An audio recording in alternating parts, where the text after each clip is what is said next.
In the summer of 1518, a woman walked into the streets of a quiet European town and began to dance. She didn't stop. Hours passed. Then a full day. Then another. Within a week, dozens had joined her, and some of them would dance until they collapsed.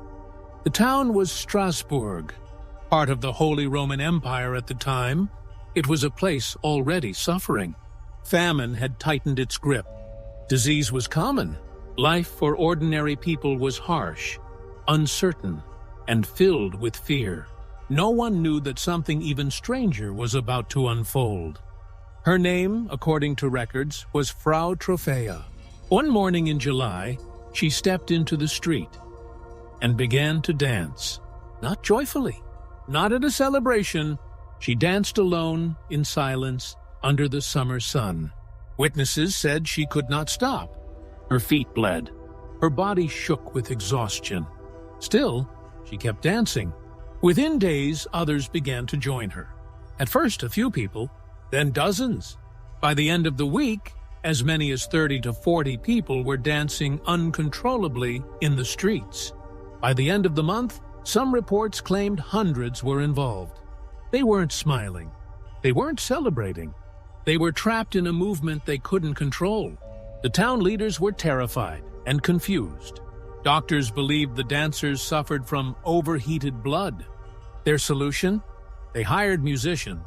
Stages were built. The logic was simple. If people needed to dance, they should dance it out. But the music didn't help. It made things worse. More people joined. More bodies collapsed from exhaustion. Some historical accounts suggest that people died from heart attacks, strokes, or sheer exhaustion. Though exact numbers are debated, the fear was very real. The streets of Strasbourg had turned into a living nightmare, a town where dancing was no longer joy, but suffering. So what caused this? Historians still argue. One theory is mass psychogenic illness, where extreme stress and fear caused the mind to lose control of the body.